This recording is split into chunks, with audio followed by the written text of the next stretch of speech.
자, 오늘 말씀의 제목은 하나님 두기를 싫어하며입니다. 로마서 1장 24절에서 32절까지입니다. 하나님 두기를 싫어하며. 로마서 1장 24절에서 32절까지입니다. 하나님 두기를 싫어하며. 로마서 1장 24절에서 32절까지. 다 함께 봉독하도록 하겠습니다. 시작. 그러므로 하나님께서 그들을 마음의 정욕대로 더러움에 내버려 두사 그들의 몸을 서로 욕되게 하게 하셨으니 이는 그들이 하나님의 진리를 거짓 것으로 바꾸어 피조물을 조물주보다 더 경배하고 섬기니라. 주는 것 영원히 찬송할 이시로다. 아멘. 이 때문에 하나님께서 그들을 부끄러운 욕심에 내버려 두셨으니 곧 그들의 여자들도 순리대로 쓸 것을 바꾸어 영리로 쓰며 그와 같이 남자들도 순리대로 여자 쓰기를 버리고 서로 향하여 음욕이 부릴 듯하면 남자가 남자와 더불어 부끄러운 일을 행하여 그들의 그릇 때문에 상당한 보응을 그들 자신이 받았느니라. 또한 그들이 마음에 하나님 두기를 싫어하면 하나님께서 그들을 그 상실한 마음대로 내버려 두사 합당하지 못한 일을 하게 하셨으니 곧 모든 불의, 추악, 탐욕, 악의가 가득한 자요 시기, 살인, 분쟁, 사기, 악독이 가득한 자요 수군수군하는 자요 비방하는 자요 하나님께서 미워하시는 자요 능력하는 자요 교만한 자요 자랑하는 자요 악을 도모하는 자요 부모를 거역하는 자요 우매한 자요 배약하는 자요 무정한 자요 무자비한 자요 그들이 이 같은 일을 행하는 자는 사형에 해당한다고 하나님께서 정하심을 알고도 자기들만 행할 뿐 아니라 또한 그런 일을 행하는 자들을 옳다 하느니라. 마음 아픈 이야기죠. 본문 24절, 26절, 28절을 잘 보세요. 24절에 마음의 정욕대로 더러움에 내버려 두사. 26절에는 부끄러운 욕심에 내버려 두셨으니. 28절에 상실한 마음대로 내버려 두셨으니. 여기에 동그라미를 칩니다. 내버려 두셨으니. 사람은 누구나 복 그리고 그 반대말인 저주 이런 말에 아주 민감하게 반응을 합니다. 복은 어린아이라도 좋은 것이라고 얘기합니다. 반대로 저주는 아주 나쁜 것이라고 생각을 합니다. 그래서 누구든지 자기에게 좋은 것, 복이 들어오기를 고대합니다. 그렇다 보니까 신자된 사람도 이러한 습관에 젖어서 내게 복이 들어오기를 바랍니다. 하나님께서 내가 살아가는 인생 가운데 나쁘게 되는 저주에 가까운 그런 일들은 다 제거해 주시고 항상 좋은 환경, 복되는 것만 내게 안겨주시기를 원합니다. 물론 하나님은 저와 여러분을 인도하실 땐 저주 가운데로는 인도하시지 않습니다. 절대 그런 하나님이 아닙니다. 그런데 문제는 하나님께서 우리를 복 가운데로 인도하시는데도 불구하고 정작 인도를 받고 있는 우리들 편에서는 하나님께서 인도에 가시는 길을 복된 길로 인정하지 않는 데 문제가 있습니다. 여러분, 하나님은 저와 여러분을 복된 길로 인도하십니다. 믿으시면 하면 반드시 하나님께서는 당신의 백성을 복된 길로 인도하십니다. 그런데 하나님의 백성이 된 저와 여러분이 하나님께서는 반드시 우리를 복된 길로 인도하신다는 것을 아멘하면서도 순간순간 다가오는 내 인생의 여러 가지 일들 가운데 자기가 이건 괴롭다. 이것은 안 되겠다. 라고 생각하는 자기의 판단에 의해서 거북하고 답답한 일이 생기면 그것을 하나님 앞에서 하나님 없게 해주십시오. 그러면서 소리를 칩니다. 하나님께서 우리를 복된 길로 인도하시는 것과 내가 복으로 여기는 것과는 하늘과 땅 차이만큼 차이가 있습니다. 이것이 문제입니다. 그래서 인생은 어리석다라고 말을 합니다. 하나님은 절대로 당신의 백성들에게 괴로운 길로, 저주의 길로, 실패의 길로 단 한순간도 그런 길로는 인도하시지 않습니다. 하나님은 우리를 복된 길로 인도하십니다. 그리고 마지막 복된 나라로 우리를 들어가게 하십니다. 그런데도 불구하고 사람들은 하나님께서 인도해 가시는 이 복된 길, 하나님께서 마지막에 들여보내려고 하시는 그 복된 나라보다는 지금 당장 자기가 좋아하고 지금 자기가 원하는 것을 들어주기를 원하는 마음으로 살아간다고 말입니다. 누가요? 교회 안의 사람들. 그래서 신앙생활을 하더라도 잘못한다는 것입니다. 내가 믿는 하나님, 나는 하나님을 믿습니다. 당신은 나의 하나님입니다. 이 나의 하나님이라는 말 속에 엄청난 우리의 불신앙이 도사리고 있습니다. 하나님께서 나를 찾아오신 그 하나님하고 내가 부르는 그 하나님의 모습과는 너무너무 다른 모습일 수 있습니다. 이런 불신앙이 우리 속에 가득 차 있습니다.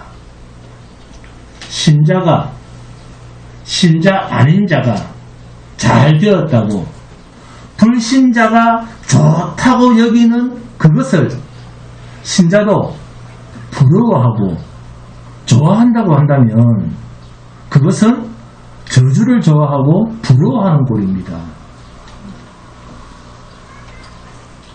세상 사람들이 좋아하고 세상 사람들이 누리는 것을 신자도 누리고 신자도 그것을 똑같이 좋아하고 그것을 세상 사람들처럼 똑같이 좋아서 찾아간다고 하면 그것을 자꾸 달라고 한다면 그 신자의 인생은 세상 사람들과 똑같이 망한 인생입니다. 하나님은 이 세상을 어떻게 하신다고요? 마지막 날 불로 태우십니다. 이 말은 인간과 함께 모든 피조물들은 코로나19보다 더한 악질에 걸려서 죽어있는 상태로 하나님은 이 세상을 보았기 때문에 마지막 때는 불로 다 태워버리시는 겁니다. 쓰레기 정도가 아닙니다.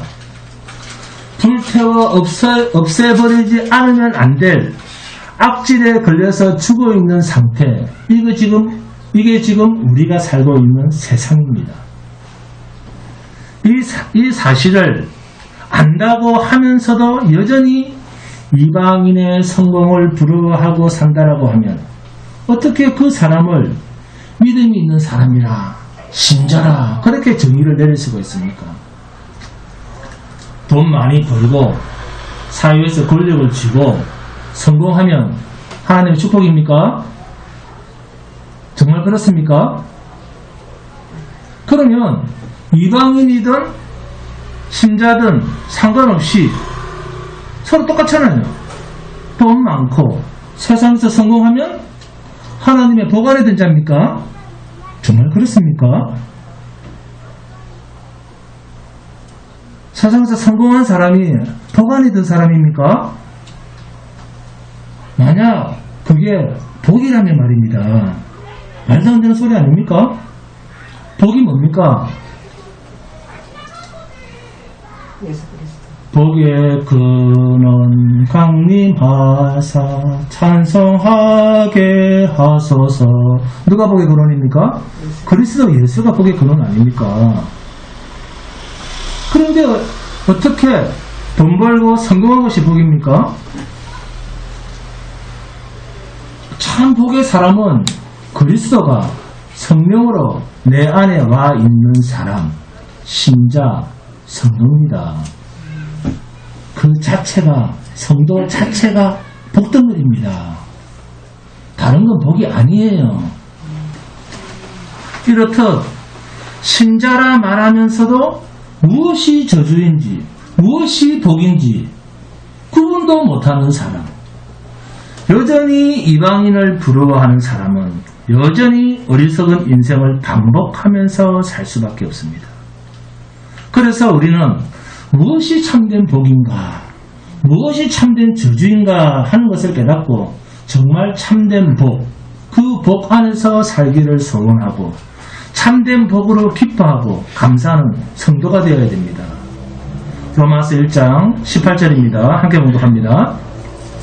시작. 하나님의 진노가 불의로 진리를 막는 사람들의 모든 경건하지 않음과 불의에 대하여 하늘로부터 나타나나니. 아멘.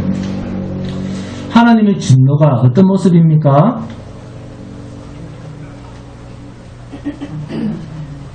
하나님의 진노가 이 세상에 나타납니까? 안 나타납니까? 나타난다고 하죠. 그 하나님의 진노가 어떤 모습이죠? 경건하지 않은 것. 하나님의 진노가 어떤 모습으로 나타납니까? 18절에, 자, 18절 봅니다. 하나님의 진노, 여기에 줄을 긋습니다.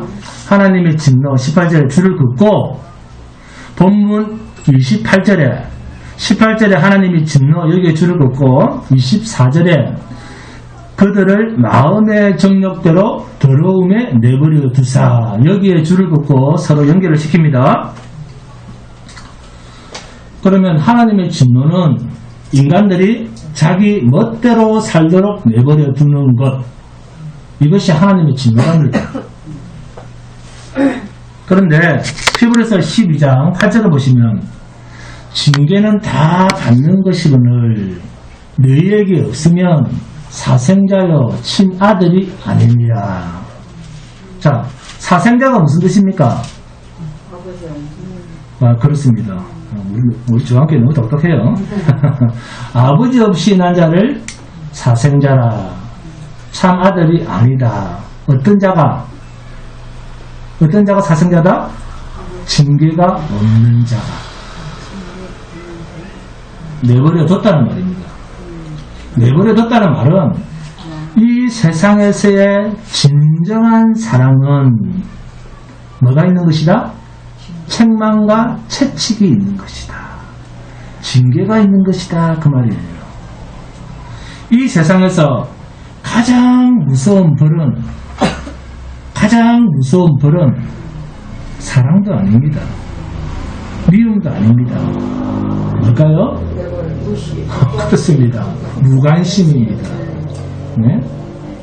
서로 막 싸울 때는 사랑하는 마음이 있기 때문에 싸우고 저주를 합니다. 그런데 무관심은 자기 생각 바깥에 있는 사람이다. 그 말이에요. 본문에서 3번이나 내버려 두사, 줄을 걷죠? 내버려 두셨으니 내버려 두사, 무서운 말씀입니다. 18절에 하나님의 진노는 결국 본문 24절의 말씀대로 그들을 마음의 정욕대로 더러움에 살도록 내버려 두사. 어떻습니까? 하나님께서 징계하신답니까? 아니면 그냥 더러움에 살도록 내버려 두신답니까? 내버려 두신답니다. 네 하고 싶은 대로 하고 살아라.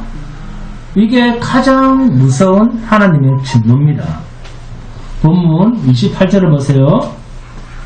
또한 그들이 마음에 하나님 두기를 싫어하며 하나님께서 그들을 그 상실한 마음대로 내버려 두사 합당하지 못한 일을 하게 하셨으니. 이놈의 자식들, 너희들이 그래야 되겠나? 이놈들아, 이런 나무람 없이 나쁜 짓을 하도록 그대로 내버려 두셨다. 이게 하나님의 진노입니다. 인간의 마음에 하나님을 두기 싫어하는 마음 그대로 하나님은 내버려 두셨다. 그러나 이것이 인간 속에 나타난 하나님의 진노의 모습입니다.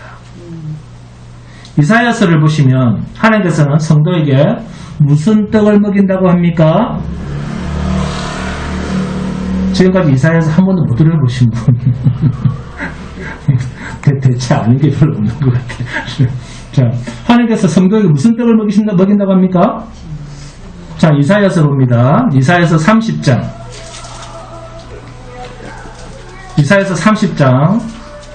19절에서 21절 함께 공부합니다. 이사야서 30장 19절에서 21절입니다. 이사야서 30장 19절에서 21절. 자, 찾습니까? 네.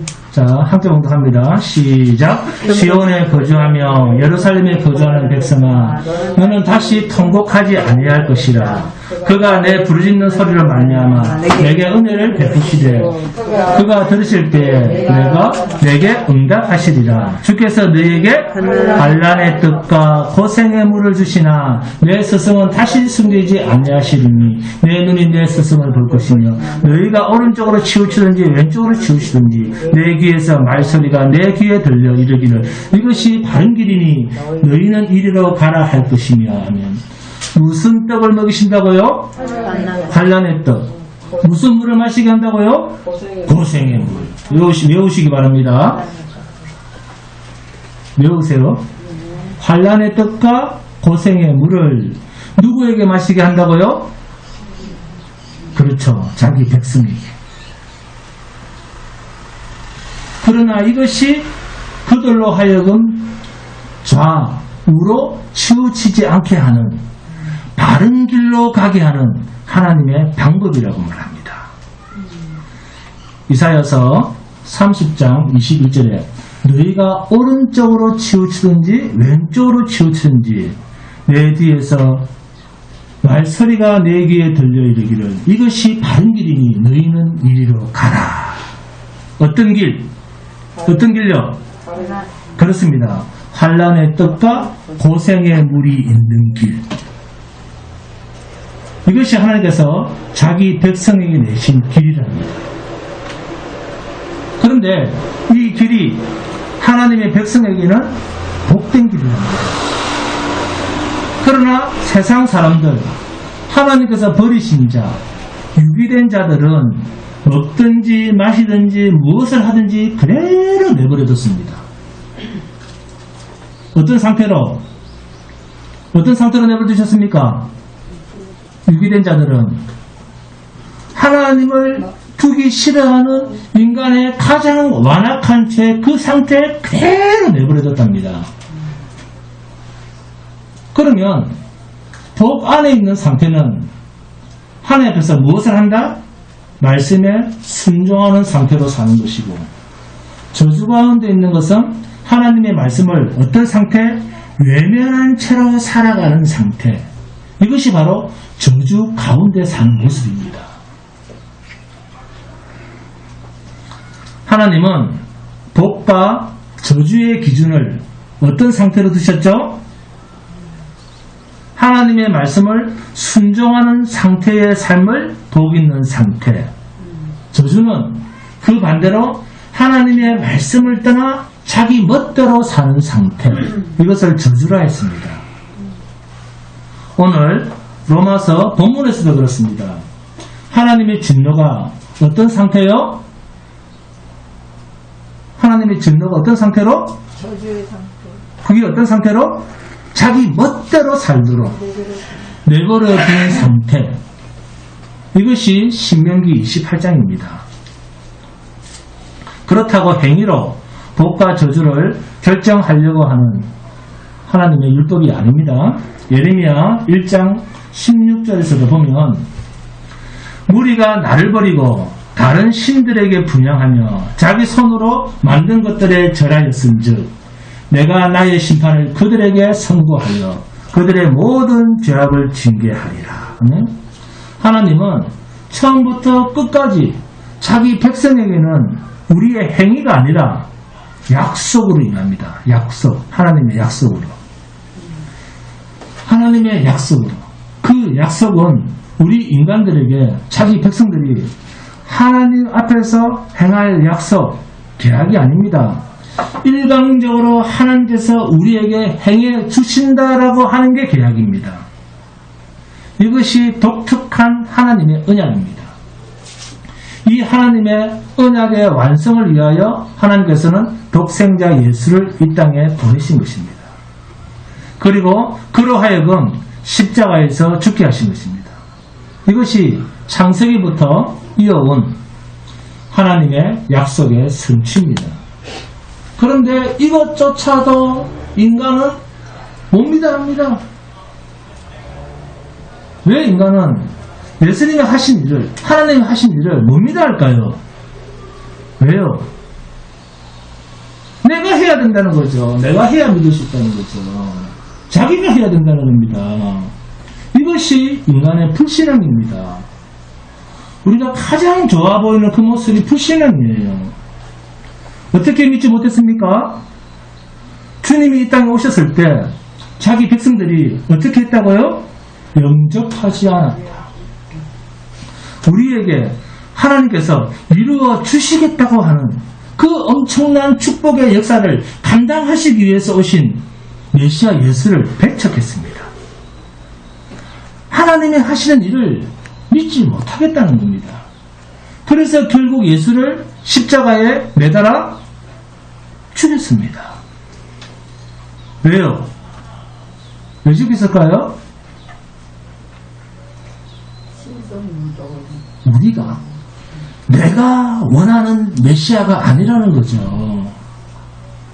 내 방식대로, 우리 방식대로, 내가 원하는 방식대로 안 해줬다는 겁니다. 안 해준다는 거예요. 누구 방식대로 했다? 하나님의 방식대로. 인간 방식대로 안 했다는 겁니다. 네? 지금까지 하나님은 인간 방식대로 일했습니까? 하나님 당신의 방식대로 일하셨습니까? 하나님의 방식대로 일하셨어요. 그래서 인간이 믿지 못해 죽였는데, 그런데도 인간이 자기가 십자가에 못 박아 죽인 그 예수를 지금 믿는다고요? 안 믿습니다. 여러분, 저와 여러분이 믿고 있는 이 예수는 죄송하지만 우리가 믿는 예수가 아닙니다. 자, 따라합니다. 하나님께서 믿게 하신 예수. 우리가 믿는 하나님이 아닙니다. 우리가 믿는 예수가 아니에요. 우리가 믿는 예수는 어떤 예수? 우리가 믿는 예수는 어떤 예수입니까? 십자가에 매달아 죽인 예수입니다. 누가? 우리가. 못 믿겠다 예수입니다. 못 믿겠다 예수. 그것을 믿고 있는 거예요. 사람들은. 네가 무슨 메시아냐? 죽어라 이놈아. 침 뱉고 뺨 때리고 매달아 죽이고요. 창으로 옆구리까지 찔러서 피와 물까지 쏟아진 것을 확인한 예수입니다. 그러나 하나님께서 믿게 하신 예수는 내 죄 때문에 십자가에 못 박혀 죽으신 예수입니다. 다릅니다. 내가 죽인 예수는 인간이 못 믿습니다. 이해가 됩니까? 그런데도 우리가 믿고 있잖아요. 그래서 우리의 믿음은 하나님께서 오셔서 우리를 믿게 하신 믿음이라는 거예요. 어떤 예수를 믿습니까? 내 죄 때문에 죄 없으신 몸으로 이 땅에 오셔서 내 대신 죽으신 예수. 그 예수를 우리가 믿고 있는 것입니다. 이게 복음입니다. 보세요. 인간이 우리가 매달아 죽인 예수를 그거 다시 믿는다고요? 생각을 좀 하고 성경을 좀 보세요. 말도 안 되는 소리 좀 하지 마세요. 그런 어불성설이 어디 있습니까? 자기가 매달아 죽여놓고 당신이 메시아네요? 그럴 수 없습니다. 그래서 이 일을 증거하러 보내신 분이 성령입니다. 그래서 우리 인간에게는 공로가 없다는 거예요. 뭘 하든지 전도를 하든지 헌금을 하든지 우리가 한 일이 아니라는 거예요. 하나님은 성령을 하여금 자기 백성에게 우리가 매달아 죽인 예수를 하나님께서 보내신 메시아로 믿게 하시는 그 역사를 감당하시는 분이 성령입니다. 본문 24절입니다. 24절 봅니다. 그러므로 하나님께서 그들을 마음의 정욕대로 더러움에 내버려 두사 그들의 몸을 서로 욕되게 하게 하셨으니. 아멘. 인간은 죽었다가 다시 깨어나도 어떤 자냐 하면 피조물을 조물주 하나님보다 더 경배하고 섬기는 자입니다. 인간은 본성적으로 세상 것을 더 좋아하게 되어 있습니다. 그게 본문 25절입니다. 이는 그들이 하나님의 진리를 거짓 것으로 바꾸어 피조물을 조물주보다 더 경배하고 섬깁니다. 이런 마음은 철저하게 하나님을 마음에 두기 싫어하고 하나님과 마주치기도 싫어하는 인간의 죄성입니다. 피조물을 조물주보다 더 섬김이라. 대단히 중요한 말입니다. 그러므로 인간이 하나님의 진리를 거짓 것으로 바꾸며 피조물을 하나님보다 더 위대한 신처럼 섬기는 그 상태로 두신 그 상태가 뭐다? 하나님의 진노다, 저주다 그 말입니다. 그러면 세상 사람들이 세상의 흐름대로 저렇게 즐겁게 땀 흘리며 수고하며 살아가는 저 상태가 하나님께서 보실 때는 뭐다? 저주다, 진노 상태다 그 말이에요. 그런데도 그리스도인들이 그 모습을 좋아하고 그 모습을 따라가고 있으니 도대체 뭘 하자는 겁니까? 그게 복받은 모습인 줄 알고 그걸 따라가려고 새벽부터 몸부림을 칩니다. 성도에게는 환난의 떡과 고생의 물이 하나님께서 내신 바른 길이요 축복의 길이라고 하는데 우리는 어떻게 하면 이 환난을 속히 벗어날 수 있겠습니까? 라고 늘 방법을 찾아서 헤맵니다. 죄인이 인간에게는 환난의 떡과 고생의 물이 없으면 결국은 하나님을 피조물과 바꿔놓는 본성적인 악함이 있습니다. 이것을 잘 아시는 하나님께서 자기 백성에게는 환난의 떡과 고생의 물을 마시게 하면서 세상 것과 하나님의 것을 서로 바꾸지 못하도록 더욱 겸손하게 성도를 만들어 가십니다. 여러분, 하나님은 우리를 절대 버리지 않습니다. 로마서 11장 1절 2절입니다. 로마서 11장 1절 2절. 그러므로 내가 말하노니 하나님이 자기 백성을 버리셨느냐? 그럴 수 없느니라. 나도 이스라엘이여 아브라함의 씨에서 난 자여 베냐민 지파라. 하나님이 그 미리 아신 자기 백성을 버리지 아니하셨나니 너희가 성경이 엘리야를 가리켜 말한 것을 알지 못하느냐? 그가 이스라엘을 하나님께 고발하되 하면 하나님이 그 미리 아신 자기 백성을 버리지 아니하셨나니. 하나님은 자기 백성을 버리지 않습니다. 어떻게 이런 일이 가능합니까? 갈라디아서 2장 20절을 보시면 이런 말씀이 있습니다. 내가 그리스도와 함께 십자가에 못 박혔나니 그런즉 이제는 내가 사는 것이 아니요 오직 내 안에 그리스도께서 사시는 것이라. 이제 내가 육체 가운데 사는 것은 나를 사랑하사 나를 위하여 자기 자신을 버리신 하나님의 아들을 믿는 믿음 안에서 사는 것이라. 하나님의 진노 가운데서 살아남는 자는 먼저 하나님 앞에서 피를 보인 자, 십자가에서 내가 못 박혀 죽고 그러므로 이제 사는 것은 내가 사는 것이 아니요 하나님의 사랑으로 내 안에 그리스도가 사는 자로 사는 그 사람만이 하나님 앞에서 마지막 하나님의 진노에서 피함을 얻는 자라. 어떤 자가 하나님의 진노에서 벗어날 수 있는가? 어떤 자가 하나님의 진노에서 살아남을 수 있는가? 내가 그리스도와 함께 십자가에 못 박혀 먼저 피를 보고 죽은 자. 그런 사람이 그리스도 안에서 하나님의 사랑 안에서 사는 자입니다. 주님은 십자가상에서 엘리 엘리 라마 사박다니 나의 하나님 어찌하여 나를 버리셨나이까 라고 외쳤습니다. 홀로 버림을 당하신 주님 홀로 담당하신 이 하나님의 진노, 주님이 대신 감당하시고 주님이 당하신 그 십자가에 함께 묶인 우리는 주님이 홀로 당하신 이 하나님의 진노 때문에 우리가 사는 은혜를 입었습니다. 이 사실이 그리스도의 복음 안에 사는 저와 여러분입니다. 그러므로 신자에게 산다는 것은 이 세상에서는 아무런 의미가 없습니다.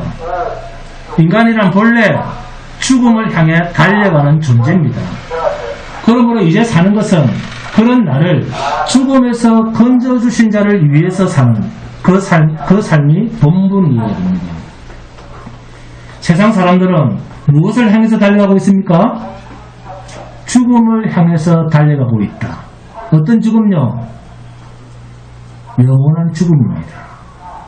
여러분, 세상 사람은 영원한 죽음, 지옥을 향해서 달려가는 인생이지만 성도는 산자로 달려가기 때문에 이 산자는 어떻게 살았다? 하나님의 은혜로 살았다.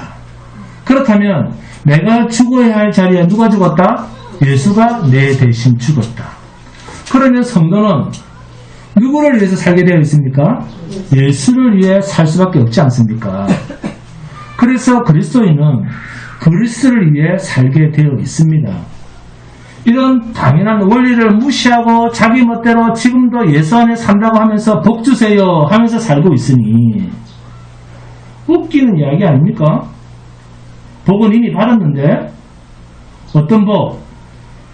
영원히 사는 복을 받았는데 보배보다 귀한, 돈보다 귀한, 권세보다 귀한 영원히 사는 복을 받았는데 무엇을 더 받겠다고 하는지 복 내놓으라고 합니다.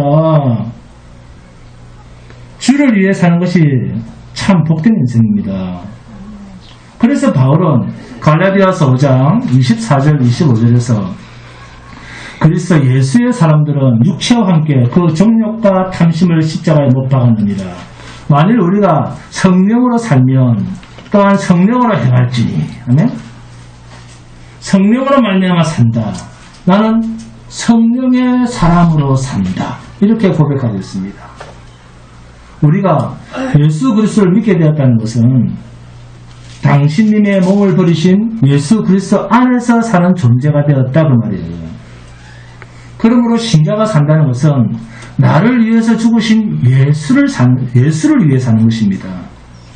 요한복음 17장 16절에서 19절을 보시면 요한복음 봅니다. 요한복음 17장 예수님께서 아주 겸손하게 우리에게 하신 말씀이 있습니다. 함께 보도록 합니다. 요한복음 17장 16절부터 19절까지입니다. 요한복음 17장 16절에서 19절 시작. 내가 세상에 속하지 아니한 같이 그들도 세상에 속하지 아니하였사옵나이다. 그들을 진리로 거룩하게 하옵소서. 아버지의 말씀은 진리니이다. 아버지께서 나를 세상에 보내신 같이 나도 그들을 세상에 보내었고 또 그들을 위하여 내가 나를 거룩하게 하오니 이는 그들도 진리로 거룩함을 얻게 하려 함이니이다. 아멘. 성도는 구별된 존재라는 겁니다. 예수님이 하나님 앞에서 구별되어 사신 것처럼 오늘날 우리도 세상에서 구별되어 산다 그 말이에요. 주님이 세상으로 하나님의 보내심을 받아 하나님의 뜻을 위하여 죽기까지 복종하신 것처럼 주님은 저와 여러분을 주님 대신 세상으로 보내셨습니다. 그러면 우리가 어떻게 살아야 됩니까? 그러면 우리가 어떻게 삽니까? 죽기까지 복종하도록 보냄을 받은 자들입니다. 그런데 본문 28절입니다. 28절 본문 또한 그들이 마음에 하나님 두기를 싫어하며 죽기까지 복종하도록 보냄을 받은 자들의 마음이 어떻습니까? 마음에 하나님 두기를 싫어한다는 겁니다. 죽기까지 복종하도록 보냄을 받은 자들이 마음에 하나님 두기를 싫어한다는 겁니다. 이 인생들이 누구냐? 우리입니다. 그런데 사람들이 이런 이야기를 하면 꼭 어디를 가리키는가 하면 저 예배당 바깥에 교회 안 다니는 사람 생각합니다. 아닙니다. 우리에게 하시는 말씀입니다. 자, 보겠습니다. 도대체 하나님께서는 우리를 몇 가지나 지적하시는지, 우리 사람이 얼마나 악한 자인가 하는 것을 한번 보겠습니다. 자, 교독하시면서 한번 세워보시기 바랍니다. 자, 숫자 잘하시는 분, 수학 잘하시는 분 꼭 잘라보세요. 자, 본문 28절에서 29절에서 31절입니다. 한 정도 합니다. 본문 29절에서 31절. 자, 큰 소리로. 자, 공독합니다. 본문 29절부터 31절 시작. 곧 모든 불의, 추악, 탐욕, 악의가 가득한 자요, 시기, 살인, 분쟁, 사기, 악독이 가득한 자요, 수근수근하는 자요, 비방하는 자요, 하나님께서 미워하시는 자요, 능력하는 자요, 교만한 자요, 자랑하는 자요, 악을 범하는 자요, 부모를 거역하는 자요, 우매한 자요, 배악하는 자요, 무정한 자요, 무자비한 자라. 여러분 목소리가 작습니까? 아침 식사 안 하셨어요? 좋은 것만 크게 읽고 안 좋은 것은 작게 읽고 싶습니까? 이렇게 성경을 얄팍하게 읽어서는 안 됩니다. 자, 총 몇 가지입니까? 주여. 총 몇 가지입니까? 아니에요? 21가지입니다. 21가지입니다. 21가지. 어떻게든 한 가지로 줄여보려고 애를 쓰는 참 안타까운 죄된 모습. 네? 자, 그런데 이런 말이 나오면 우리는 어떻게 성경을 보느냐. 그래, 내가 불의한가? 내가 추악한가? 내가 탐욕이 가득한가? 악의가 있나? 정말 내가 남을 시기하나? 내가 남을 죽이냐? 내가 남과 싸우나? 내가 남한테 사기치고 악독이 가득한 적이 있나? 내가 남에 대해서 수근수근하고 비방하나? 내가 하나님을 미워한 적이 있나? 이런 식으로 하나하나 점수를 매기면서 이건 내가 괜찮잖아, 이건 아니잖아, 이런 식으로 생각하면서 자기는 그 저주의 자리에서 벗어날 생각이 가득합니다. 왜 이런 생각을 하죠? 자기 입장에서 생각을 하니까. 그러나 하나님께서는 의인은 없나니 하나도 없다. 어느 정도 바울이 그렇게도 인자한 바울이, 사랑이 풍성한 바울이 어느 정도로 가혹하느냐 하면 이렇게 21가지의 예로 들었는데, 자, 다시 따라합니다. 줄이면 안 됩니다. 성경을 자기 마음대로 이렇게 없애고 그러면 안 됩니다. 네. 자, 따라합니다. 자, 이 분위기를, 이제 이 로마서의 분위기를 알아야 됩니다. 이 분위기를 알고, 자, 말의 느낌을 살려가면서, 자, 읽어봅니다. 아시겠죠? 네. 자, 모든 불의.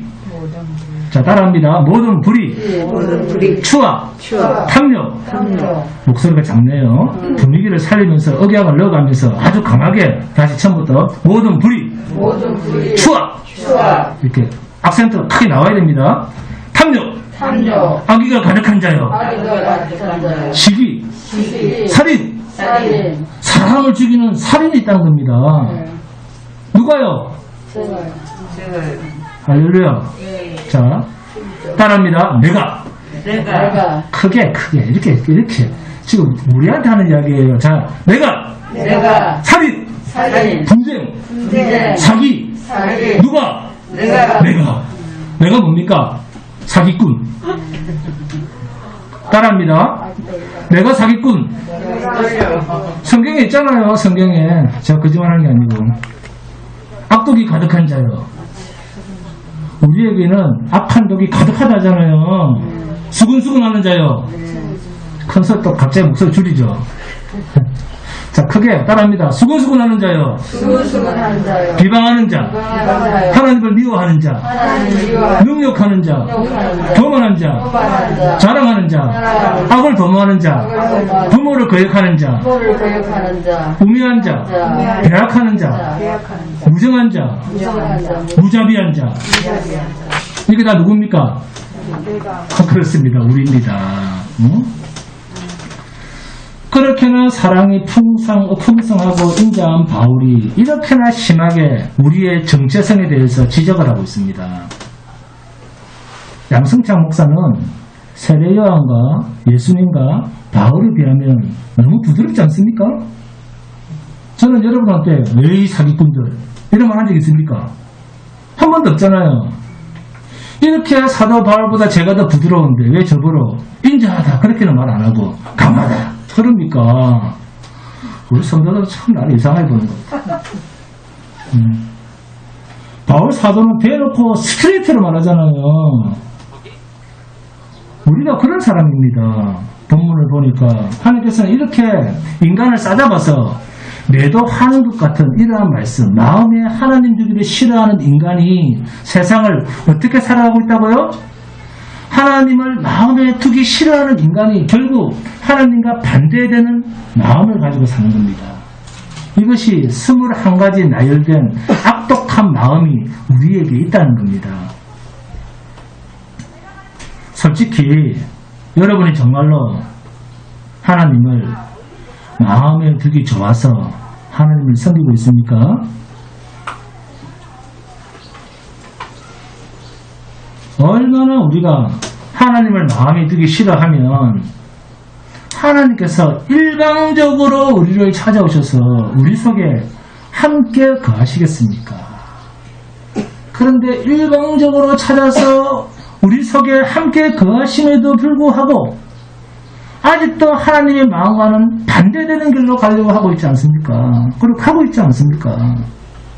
하나님은 오셔서 나를 붙잡고 계시는데도 불구하고 하나님 내 마음대로 살도록 좀 제발 좀 나 좀 내버려달라고 하나님과 반대되는 짓을 지금도 하는데요. 우리가 얼마나 하나님을 마음에 두기 싫어하면 일방적으로 우리가 죄인 되었을 때 원수 되었을 때 하나님이 우리를 사랑하셔서 내 속에 찾아오셨는데도 불구하고 우리는 그 하나님과는 반대되는 짓을 아직도 하는데요. 말로 표현할 수 없는 악한 존재 아닙니까? 나를 포함해서 모두가 이런 악한 존재라고 하는데 누구한테 강하다고 합니까? 제가 그렇게 강합니까? 용서해주세요. 감사합니다. 저는 긍휼이 많은 사람입니다. 자, 이런 하나님의 준엄하신 심판, 하나님 두기를 싫어하는 21가지의 이런 악한 모습이 우리 인간에게 있다고 하는데 이런 말씀을 들으면 우리 인간은 어떤 반응을 합니까? 따집니다. 21가지 중에 내가 이런 건 안 했고 이런 건 했고 그러면서 점수를 매기면서 그래도 어느 정도는 선한 행동이 있다고 선이 있다고 따지고 싶어 합니다. 그런데 이런 자세가 하나님 앞에 자신을 포기하는데 얼마나 방해물이 되는 줄 아십니까? 자기가 뭔가 할 수 있다고 생각을 합니다. 여러분, 우리는 하나님 앞에서 아무것도 할 수 없는 자입니다. 선한 일을 했다고 하면 그것은 내 속에 계신 성령이 나를 도구로 사용해 하신 일입니다. 그래서 내가 한 게 아니라는 겁니다. 내가 한 게 아니니까 상급을 말할 수가 없죠. 우리의 상급은 하나님입니다. 예수, 구원입니다. 인간은 본성적으로 하나님과 원수가 되어 있습니다. 원수된 존재가 무슨 하나님이 일을 했다고 상급을 말합니까? 여러분, 성령이 오셨다는 것은 내가 하나님의 마음대로 움직일 수 있는 능력을 가졌다가 아니고 하나님께서 요구하시는 것을 성령이 대신한다 그 말이에요. 아주 중요한 말입니다. 그런 뜻에서 성령은 하나님의 무조건적인 은혜를 입은 자입니다.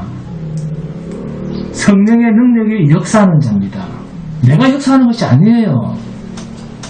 내가 할 수 있는 것은 죄 짓는 것 외에는 아무것도 없습니다. 사도시대도 그렇고 예수님 당시의 병고침도 예수님은 하나님이시다, 예수님은 메시아이시다 하는 것을 나타내는 표적으로 병고침의 기적이 있었습니다. 오늘날도 성령의 역사로 기적이 있을 수는 있습니다.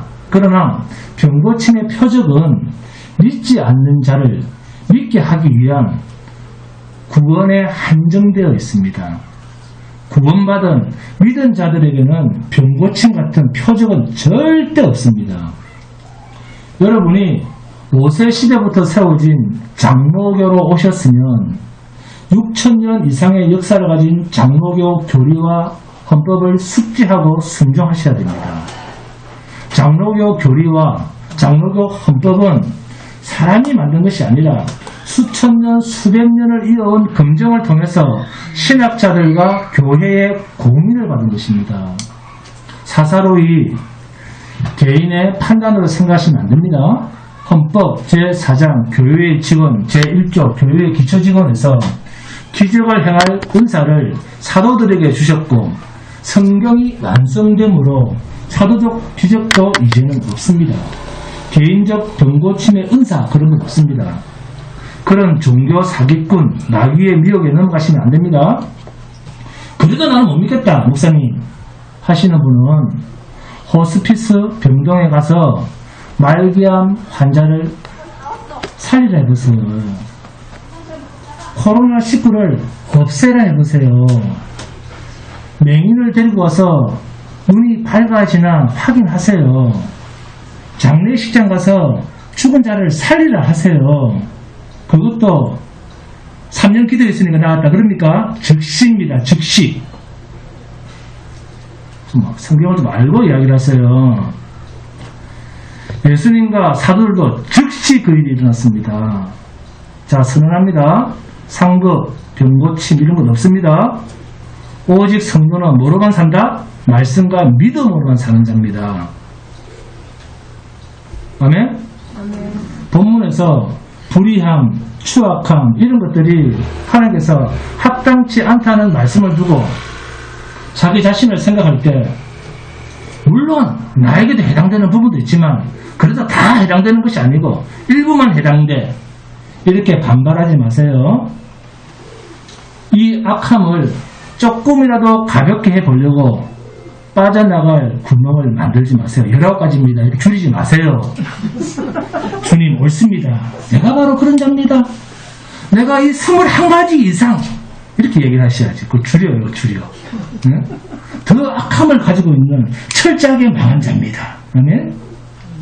21가지의 하나님의 지적 무슨 뜻이겠습니까?